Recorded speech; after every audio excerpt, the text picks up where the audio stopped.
Welcome to the Poetry Peacast. For the second time this month, it's a reading. And here's a fun fact for you.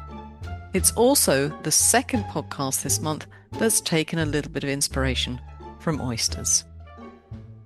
Now, if you're wondering what the first one was, I'm shocked. Shocked, I tell you, that you don't already know. You'll need to pop back a week and listen to the beautiful poetry that Alison Douglas Turner shared with us. And by the way, while we're talking about that episode, have you shared your favourite children's books with me? I'm getting together a list for all new parents and new grandparents like myself. You'll find a link in the show notes. But it won't work unless you take part. Go on, send me an email. Let me know. What are your favourites? You know you want to. Anyway, this week we're joined by a Scottish poet, Claire Thom, who lives in one of my favourite parts of the world, Andalusia in Spain. Yes, once again, a poetry and a travel show. And as I listen to the rain pounding on the windows in my studio, I have to say, I really wish I was in Andalusia. Claire Thom, in case you didn't already know, is the founder of Wee Sparrow Press. There is a link in the show notes, obviously. And while you'll hear a little bit about Wee Sparrow today, Claire has come to enchant us with her poetry, her own poetry, from her beautiful book, Wildflowers in Oyster Stone. You might also be interested to hear two editors talking about the craft of haiku. Maybe you'll have questions for us. Before we head off to Spain, just a gentle reminder, if you're on the Poetry Pea mailing list, or even if you're not, get on it, you go and sign up at the website, you'll be kept up to date with the progress of the Poetry Pea anthology, which is quite the little gem. You won't want to miss it. And obviously, if you want an invitation to submit next year, you'll have to be on the mailing list. Right then, let's head to Spain and indulge ourselves with a wee bit of poetry. Haiku and haibun in this instance, with the lovely Claire Thom. You can listen on your podcast app. You can watch on YouTube, whichever you prefer. And wherever you're listening or watching, do leave us a bit of a review. That would be very kind. And tell your friends about us. Right, let's go. Today we're here with Claire Thom, visiting us all the way from Cadiz in southern Spain. Claire, welcome. Tell us a little bit about yourself. Thank you, Patricia. I want to say, first of all, thank you for having me on your podcast, which I'm a big fan of. And I have to say, over the years of my learning about and developing haiku writing, your platform is my go-to. I've learned so much. So I'm delighted to be here. And thank you as well, because you read the manuscript of my book before it went off out into the world, and I'm so grateful for your kind words of praise. That meant it really meant a lot. I sort of, when you have a manuscript and you put it out and you think, is anyone going to like this? Is what I've written, is it only me who likes it? You don't know, do you? You spend so much time with poems that you sort of can't see them in the end. So to have other people go, actually, this is good, was really, really lovely. Well, I'm the founder and editor-in-chief of the Wee Sparrow Poetry Press. I'm also co-host and producer of the Wee Sparrow Poetry Podcast. The press, I think there's about 18 of us now on the team. We're international. Our main focus is making themed anthologies with all proceeds going to charity. Our fifth anthology is nearly ready to be published. And that's very exciting. It's a lot of work. There's a lot of work goes on behind the scenes, but when it gets to the point where the book is ready, I sent the proofs to my editors this week, and to have that physical book is quite a moment, because it is a lot of work. And we do all sorts. We run ekphrastic challenges. We have published 3 digital zines, which are free and available online. We have the monthly Haiku Nook, which my editor Mark Brimble runs, and that's an absolute joy. So submission window is from the 1st till the 15th of every month. And then Mark selects a haiku of the month, and then we choose 5 others, which we put up on the website. So we're asking poets to write about the month, wherever they are in the world, which is interesting because being an international press, we get obviously people writing for, the season where they are. And it's quite interesting to see the response from different countries. So that's great fun. So yeah, that's what we do. I mean, I have to say the press, we started in 2022. I can't believe how much we've done in these few years, but it's a joy. It's an absolute joy. As we were talking beforehand, you mentioned you also run workshops. I mean, you've done one recently. Yes, yes. We had Ilyana Stoyanova from the British Haiku Society offer a free workshop online, which was great. So that was about haiku writing. We're going to be offering another one at the end of this month on ekphrastic poetry, which will be in collaboration with the Ekphrastic Review. It's free, it's online. We have a Substack newsletter, which can be found through our website, and everything is there. The Okay. newsletter is free, so subscribing is free. We never ask poets to pay any money. And basically, you get straight to your email what we're doing, what's happening. And we try and make things as accessible and as easy as possible for people to join. And the haiku workshop we also recorded and then shared later, which was great because again, being international, it's very difficult to find times that, everyone. So it's nice to have these things in an archive that people can then access after the date. Absolutely. I can identify with that totally. Thank you. Thank you for that. Now, Claire is here to read from her own book, not the anthology, That's right. and it's called Wildflowers in Oyster Stone. It's in aid of the Bird Conservancy of the Rockies. And I wondered, because you're based in Europe, and people can hear from your voice that you're Scottish, although that's not where you live. Why did you go for the Bird Conservancy of the Rockies as your charitable organisation this time? Okay, so my collection, Wildflowers in Oyster Stone, which I've been working on, I think, for about the past 3 years. I had the Wow. manuscript, it sort of sat in a drawer. And then I connected with editor David Martin, who's the editor of Middle Creek Publishing, through social media. I think I posted a haiku. He said, "Oh, I really like that.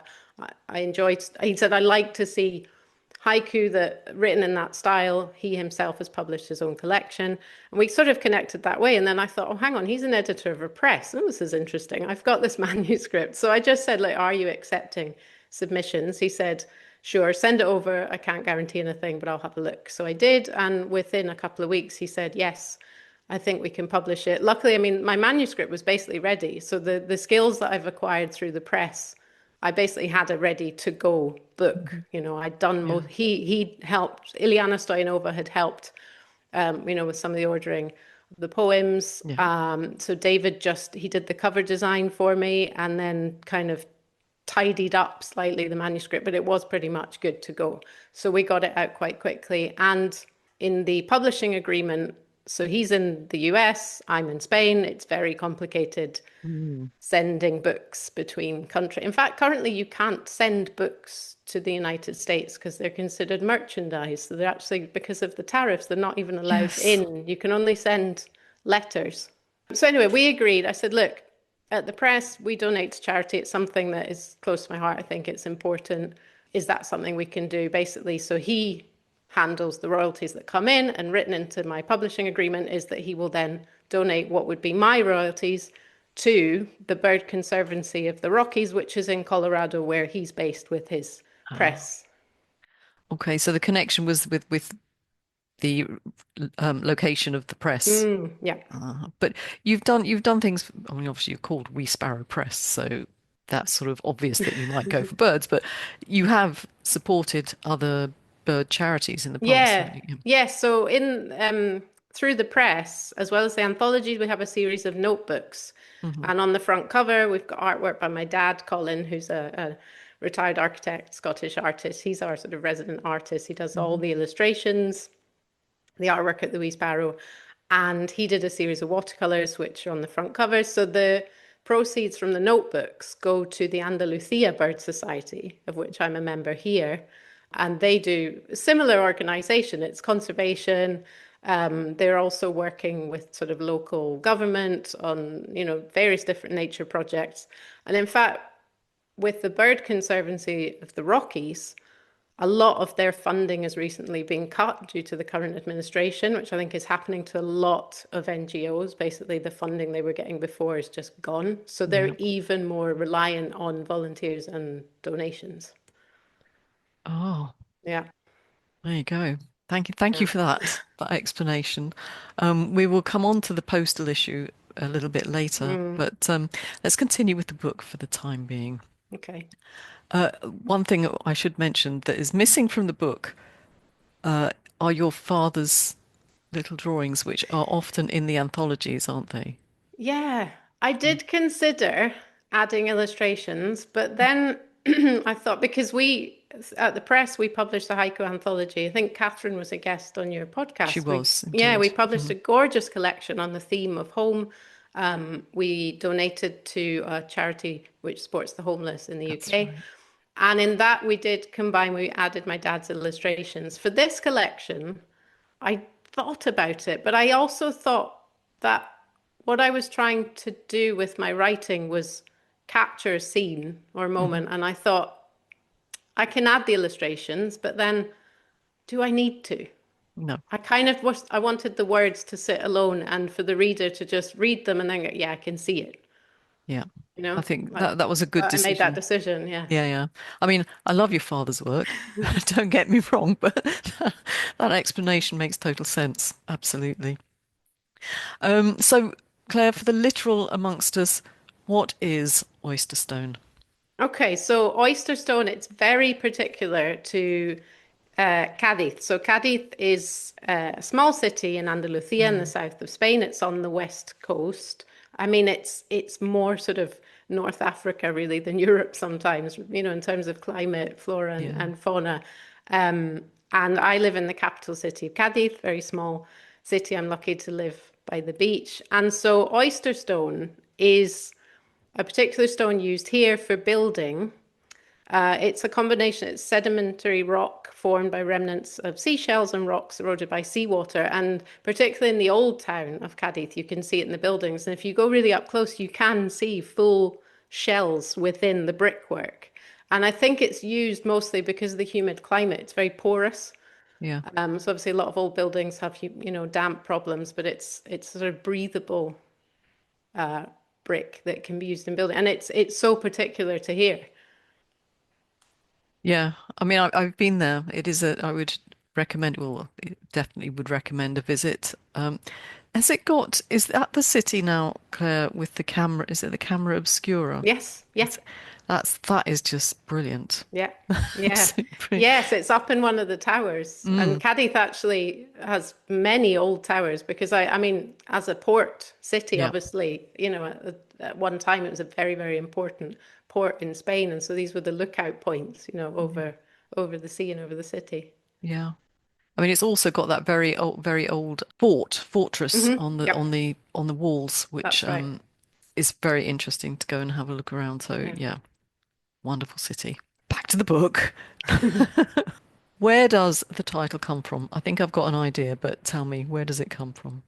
Okay, so when I first had well, I found I was writing predominantly haiku, but there are haibun and tanka, but it was mostly haiku, and I found that I was writing them about life here in the province of Cadiz. So the Hmm. province itself, long, long stretches of beach, but also when you go inland, it's very rural. There's these beautiful white villages, stretches of countryside. It's quite an agricultural province.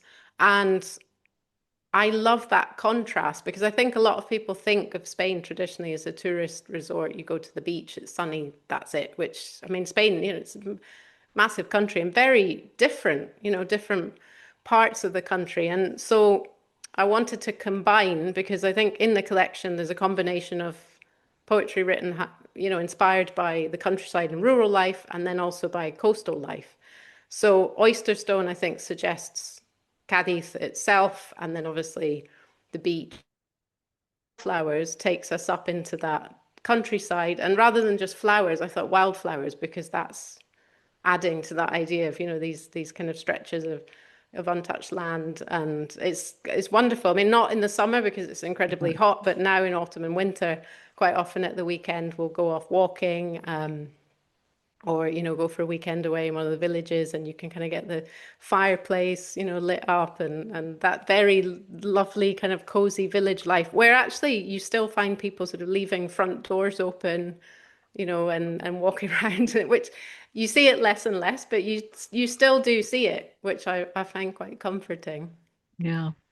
Um, I was over there in the spring this year. I think it was the first time I'd been in the spring, and the wildflowers were just amazing. Again, Yeah. well, no, I was near the beach, so the beach it was quite nice, but the further you get into the sort of the rural landscape, just lovely, which you don't Mhm. necessarily see once the heat, because Yeah. Andalusia is very, very hot.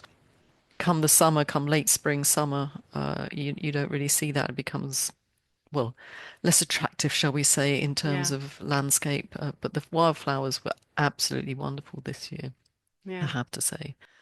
Um, I wondered actually if it came from the title itself came from one of the poems, and So yeah, I yeah, mean, yes, it did actually. I'll read that haiku. okay, please.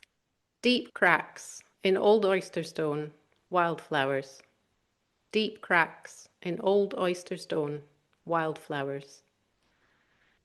I mean, that was the scene. I mean, the poems in the book are scenes or moments captured, perhaps snapshots and then scribbles and then later developed. But I'm always fascinated by the way that flowers can grow out of cracks in buildings. I love that. When you get this old, I mean, that was a genuine scene. And I just thought, how amazing that nature, the strength and resilience, to just a little seed and think, well, I'll just grow here. I spend a lot of time in the mountains and down in the Berner Oberland, there in the valley I go to most, there are these absolutely humongous rocks that were sheared off in the glacial period, and they've just sort of dumped themselves in the valley on the valley floor.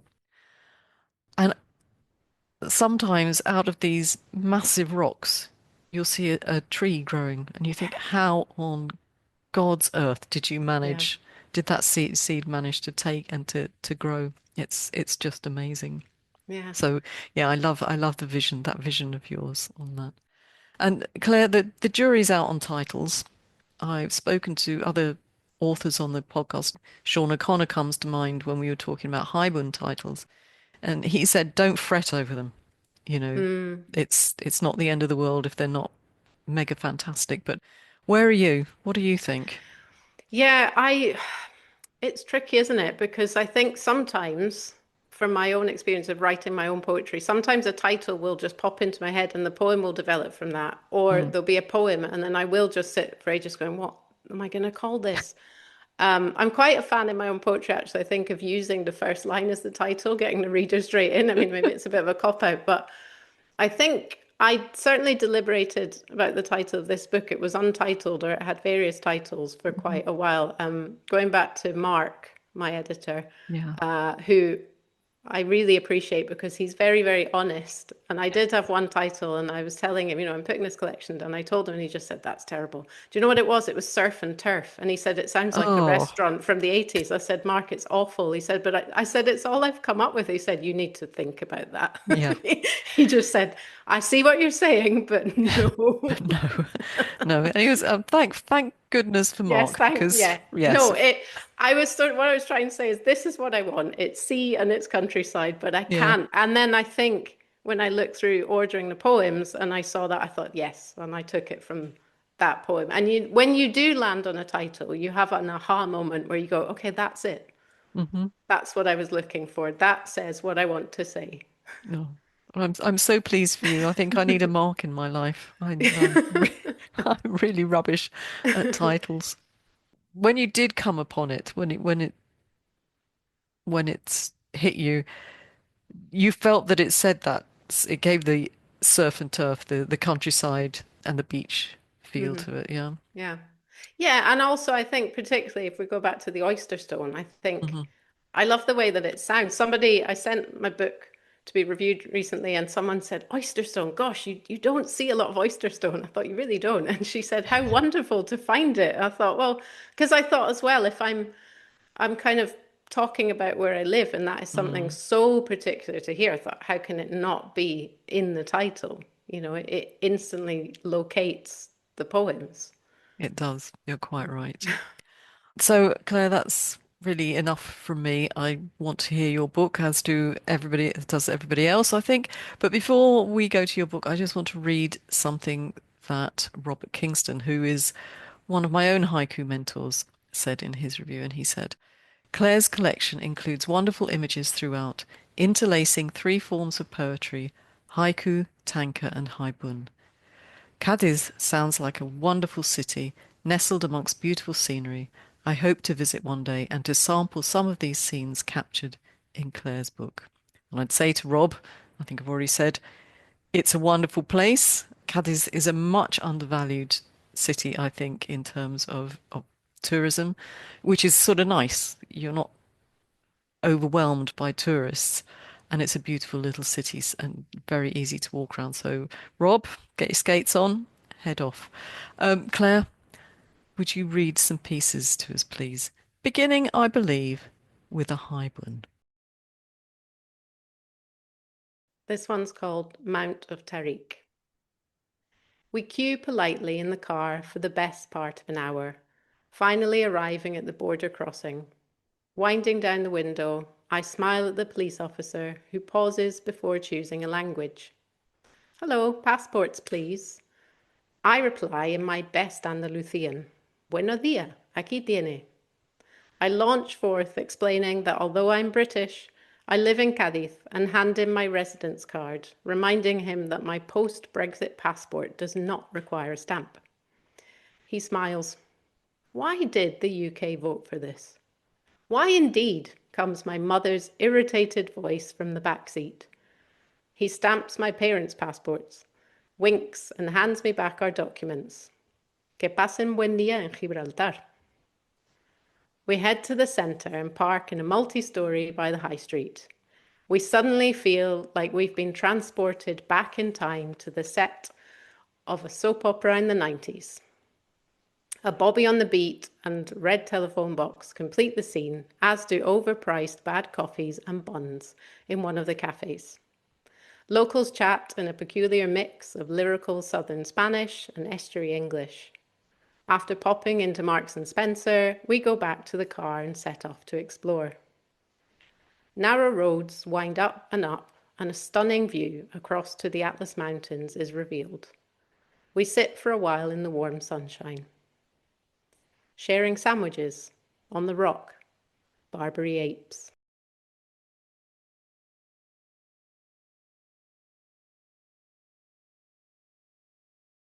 Levant wind, rattling shutters and moods. Levant wind, rattling shutters and moods. Deep in the forest, getting lost in birdsong.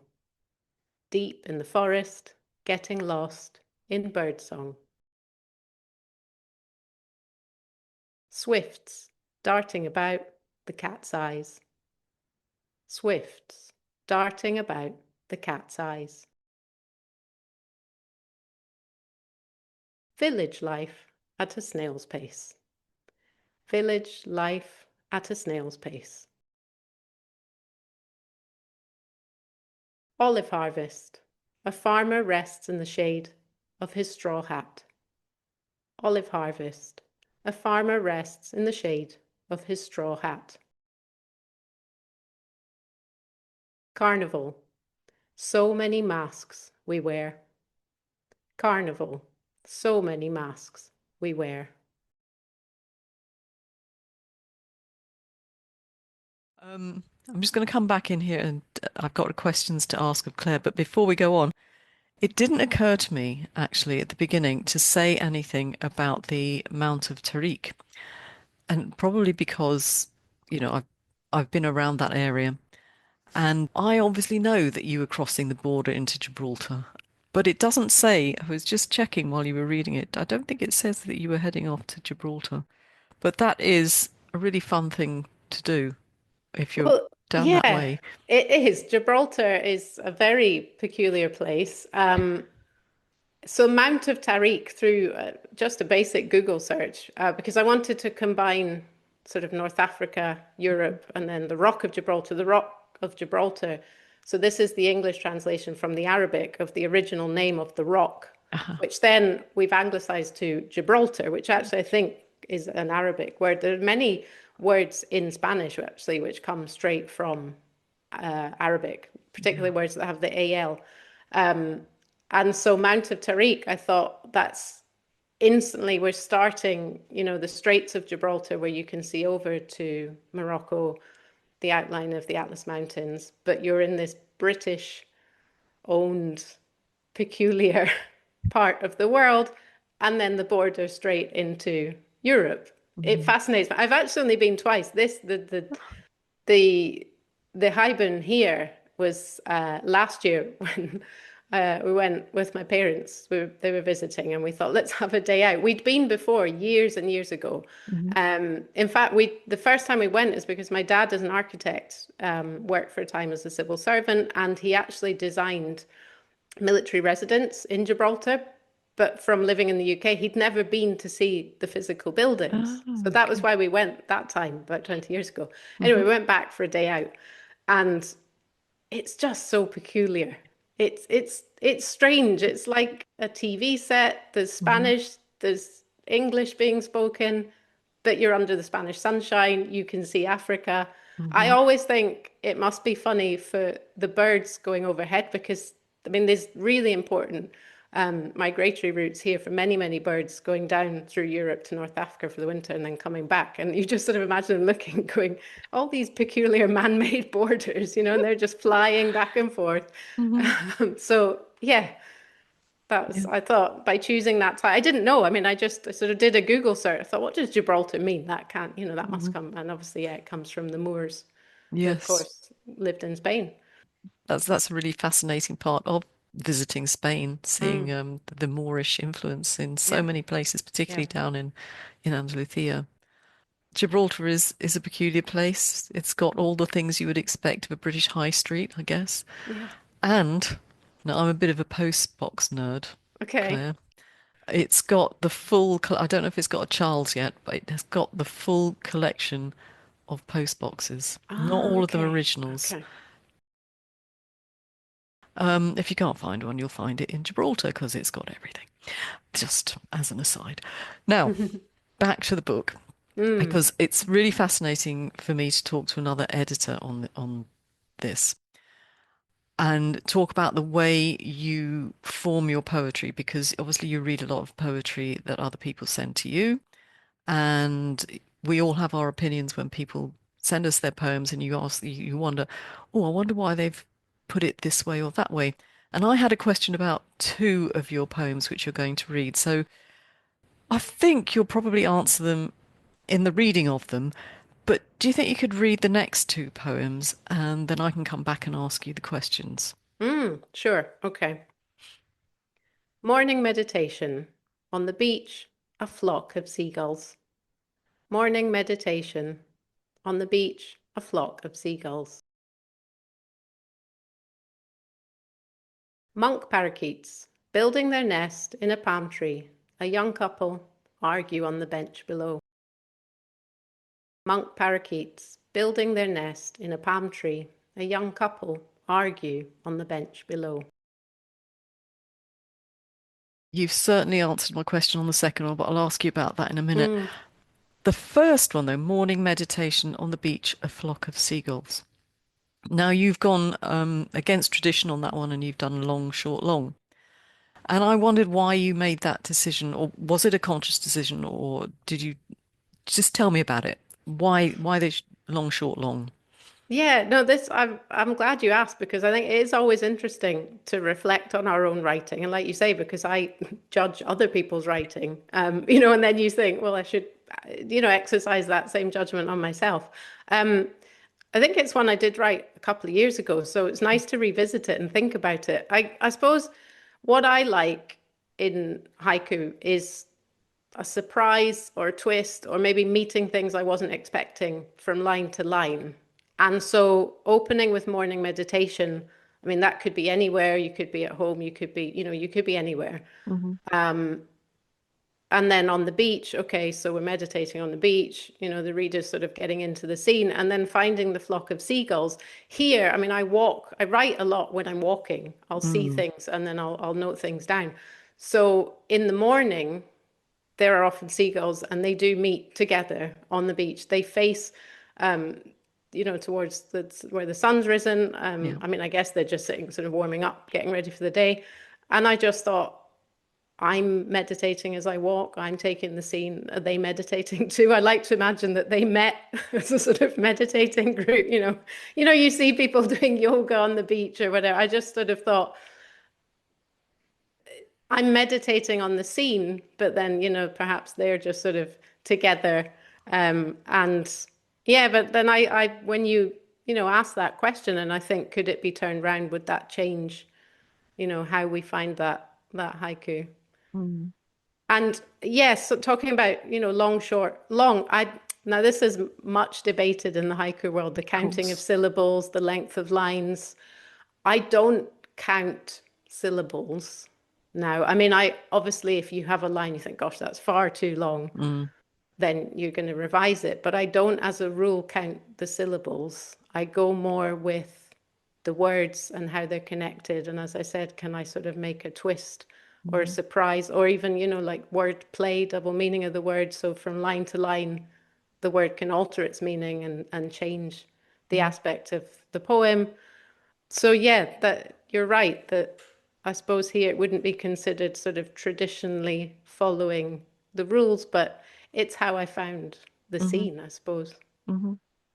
No, it's just interesting to know. I mean, I'm not, I mean, I have written long, short, long, but if I've got a poem like that, I often play around with it to see if I can get it back into what is a more traditional shape. But Mm, might be one of my foibles, really. So, but also I was interested in the way you read it to hear the flow of it, mm, because often I think when you read something aloud, you will hear whether it works mm, far better than just looking at it on the page or reading it in your head. If you actually have to physically read it aloud, often I read something and I'll stumble over a word and then I'll go back and I'll think and I'll read it again if I'm still stumbling and I mm, think, okay, that's not right. I've got to change it. But the way you read that, there were no stumbles, no nothing. It was just it flowed nicely. So mm, that answered my question on that one.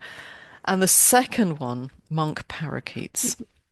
I wondered with this one why you put argue on the final line as opposed to a young couple argue on the bench below. But when you read it, mm. it was clear that the cut came after couple.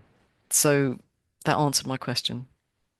Yeah, and I think I'm sort of trying to get a contrast here because obviously thinking, the parakeets together building a nest, that's a lovely scene, sort of Hmm. family, all the palm tree, the lovely image that create, all the young couple, it's all very sort of lovely romantic scene. And then hang on, they're arguing, Oh, like they're, and also perhaps the idea that the arguing couple on the bench completely oblivious to the birds above, that disconnect between, people and nature because they're so caught up in their own argument. oh, isn't that interesting? You cannot, as I discovered to my own cost recently, you cannot affect the way people read your poem. And I read that somewhat differently. Oh, okay. And possibly that's why I wondered about the argue. Mm, That parakeets, certainly around my neck of the woods in Spain, so yes. noisy. And also in London, they're incredibly noisy in London as well. So for me, the noise was what I Yes. was hearing in Yes. the poem. Yes. And so it made complete sense that the Yeah. couple were arguing. Yes, it's a surprise if you like, but when you heard or I saw the word argue, I thought, yeah, that's bang on. But why put it on that line? But Yeah. I could so understand now with with the way you'd read it anyway, but with your explanation, that was interesting too. So Yeah, it's, that's true. They're incredibly noisy birds. They do actually themselves seem like they're always arguing and fighting, and it's just how they communicate incredibly loudly. But I think, yeah, I definitely wanted to convey that as well. So yeah, I'm glad that you picked up on that. I guess, yeah, again, you could sort of reflect, the parakeets, the couple, the Mhm. people, the couple. There's a lot of noise, there's a lot happening. It's a Oh busy, yeah. busy scene. Yeah. Absolutely. So moving on again, because you edit, I really wanted to put the next question to you. Before I began the reading, obviously I read Robert Kingston's review and he spoke of the three forms of poetry. Alan Summers also, you've got some big reviewers on in the book. Alan Summers says the same thing, that they are haiku, tanka, and haibun. But I'm not sure I totally agree with the two chaps because I think you've bunged a few senryu, at least one in there. Mhm. So Claire, tell me, are you, as an editor, someone who differentiates haiku from senryu, or are you happy to bundle it all together? No, I do. There's definitely a distinction. I mean, obviously in the form and structure, they're the Mm, same, but yeah, Senru, and they're very fun to write because they're looking at the human experience rather hmm than nature, and also can be funny, ironic, cynical. They are great fun. mm, And yeah, you're right. There's definitely that. I would say that I've included some. And going back to the Wee Sparrow Haiku Nook, I mean, there we are asking.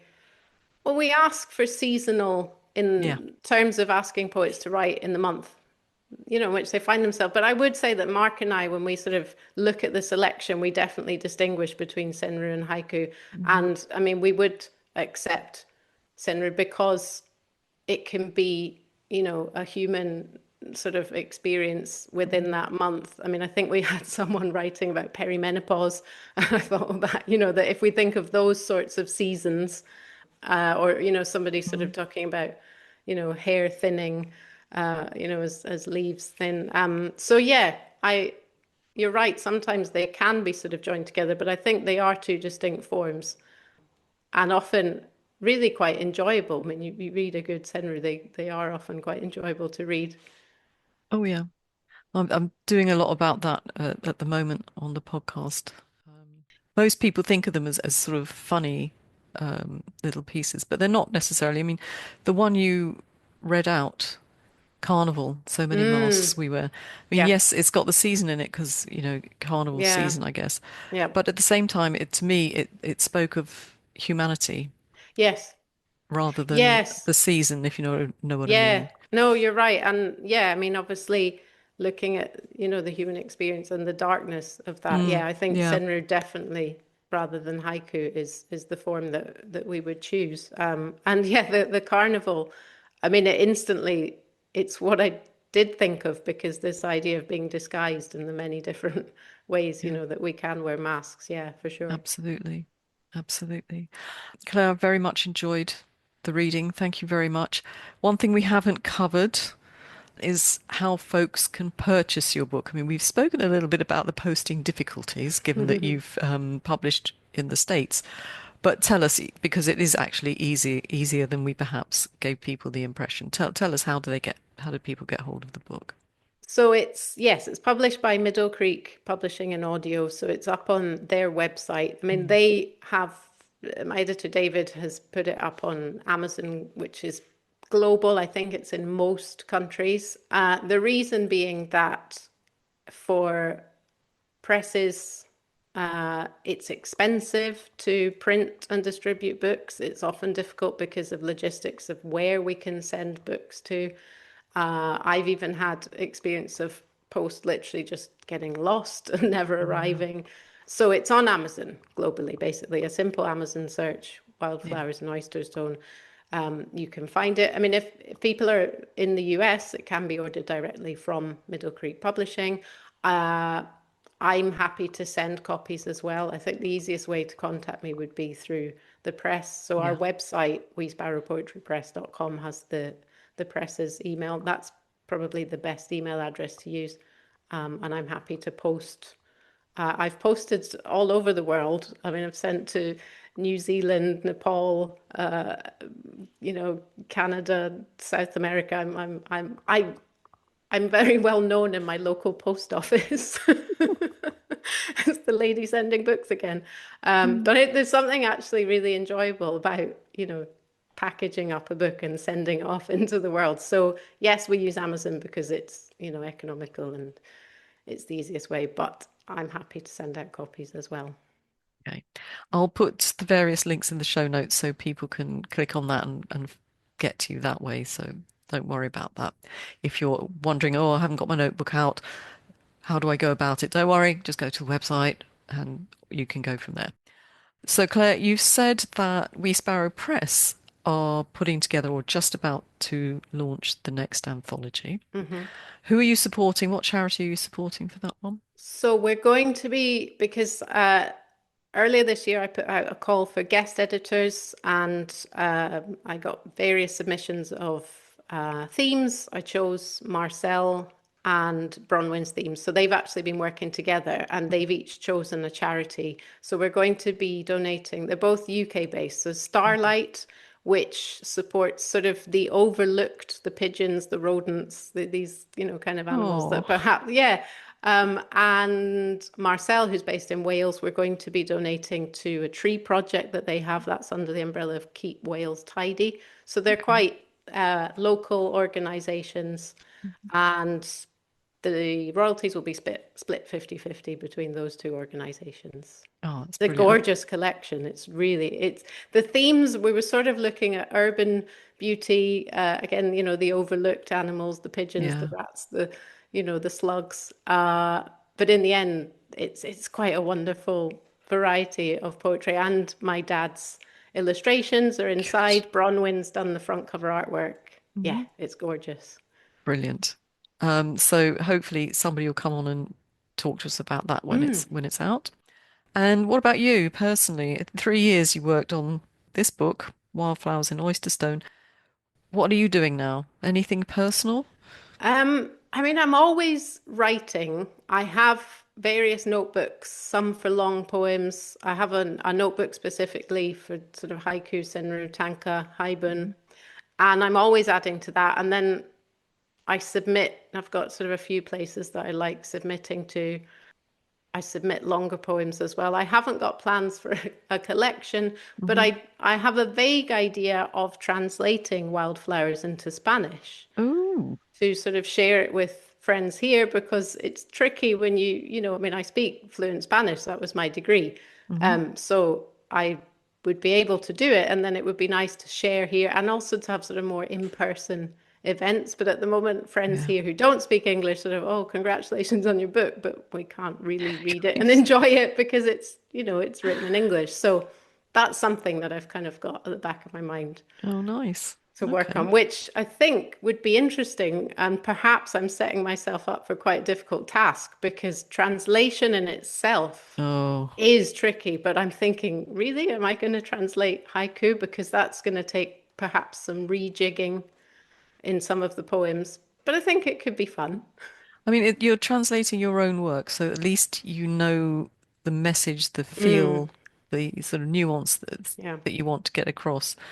So that's, I think, probably easier than translating somebody else's. I've read some really terrible translations Mm, of other people's work. So that should be good. It would be interesting to see how you form the poem, given that you're working with another language. yeah. And I just think of the stuff that I've tried to do in German, and it's just very difficult. So that's a little tricky, I have to say. Do you ever write them in Spanish? I don't really. That's the Oh, problem. But I think that's kind of why I would like to try that, because as a sort of new challenge and a new practice. Although I speak Spanish every day, it's my second language that I mm, use functionally. When I think of poetry, they come into my head in English. yeah. Well, Um, I'm not surprised by that. I mm, mean, it is your primary language, even yeah, even if you are using another one yeah. all the time. Well, I wish you well with that. That would be very Thank you. interesting.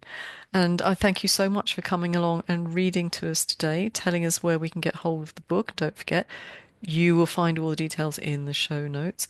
And I look forward to hearing about the anthology when it's finally released and perhaps hearing that you've sat down and you've finished translating the work into Spanish. Yeah. And also, I think a form which I do enjoy is haibun. So in this book, there are a few, there's a scattering, but it is a form I really, really enjoy and something that I would like to sort of further develop. Um, I think you should. I've already said to you, I've really, really enjoyed the haibun in this book. I thank you. think it's if you were doing another one, I would say to you, try and do more. Mm, You've got a really good skill set of putting thank you. the prose and the poetry together. It's excellent. Don't know how you got on with the titles as we've discussed, but you know, they seem pretty good to me. But there you go. So thank you very much, Claire. It's been a real Thank you, pleasure. Patricia. Thanks.